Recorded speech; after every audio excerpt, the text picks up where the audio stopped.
baka mapatakan ka dyan. Sige, baka mapatakan kayo. David! Sige dyan, Jared. Baka mapatakan ka ng mangga.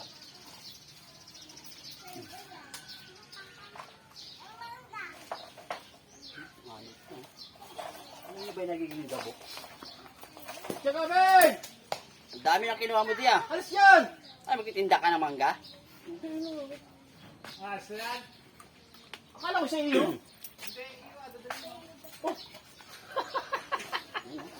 Ay, yung mga anit niya. Parang may Alam ko sa'yo. ginawa ako ng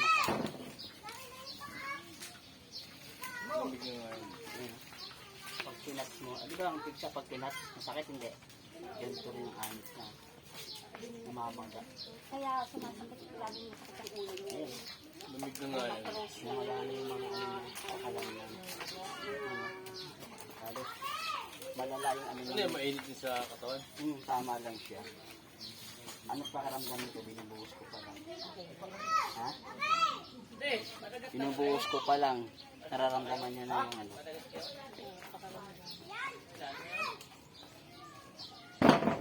Bakit? Kailangan resistensya niya. Dami ang kumain yun. May pinapanlaban ko Kailangan sa katawan resistensya niya. ko. Tibay resistensya. Ang ano nang ulangan talaga hindi ako makatayo. Hindi ko pwedeng hindi pati ulong ko nga masarili. Problema kasi. Ayan, sakit ang ulo ko. Kaya akong pakaramdam na magandang sarap. Niluluto na sa gamot mo. Buti na napunta dito siya. Sinama daw ng atibansin. Matagal ko Ito nang sinasabi kausap ng yan. atibansin sa akin. Si ano? Sabi ko, sige, pagputahit mo dito. Eh, paano niyo? Wala naman eh. Saan pala naman nilang ulo? Wala ko naman sa barkada nila.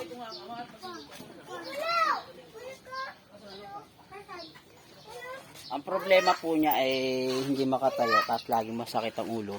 Yung paa niya mamaya, bukod sa pagmasakit ko sa ulo, yung paa naman niya ibibidyo natin. Lumambot? Isa pa nga yung braso, yung kanan.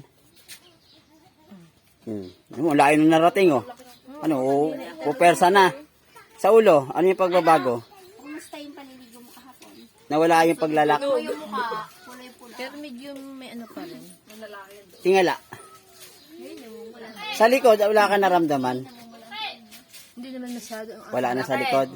O yan, yung paa naman niya ngayon ang aanuhin natin. Yan, yung paa na lang yan. Yung kamay mo, igano mo nga siya, i-close open. Close open. Ito hindi ko talaga mainit. Sige, sige. Yan. Kanina, lock na lock yan eh. Di ba? O ngayon, malakas na nang naibubuka. Isa pa. Saka parang lumabas yung mga ano ko oh. Ugat. Binuhay nga natin kasi nga, namatay na yung ugat mo. Binuhay. Na nga sana eh. Ayan, lumabas daw yung mga ugat kasi nga binuhay yung mga ugat. Paa naman niya ngayon ang ating imamassage. O, anong resulta ngayon sa sambong saya? Medyo maginhaginhawa na. Ayan, siya po ay isang dekada na siyang hindi nakakalakad. At itong paa niya ay hindi maigalaw. Tama? Ibuka mo nga ang paa. Ayan, iwagaway, wagayway. O, yan, isa, kanan. Ayan, ngayon ko lang po yan siya ng massage. Yan, lagi po yan nakaupo. Ganun lang ang gawin ninyo, yung sinabi ko, ano. Tuloy-tuloy lang yan hanggang sa magkaroon kayo ng magandang ano dyan, ha. Lalo pagbalik niya isang nakakalakad. Yeah, dito po yan sa Sariaya, Quezon. Salamat at nakadayo muli si Sambong sa Quezon, Sariaya. Yan, 52 years old. Salamat.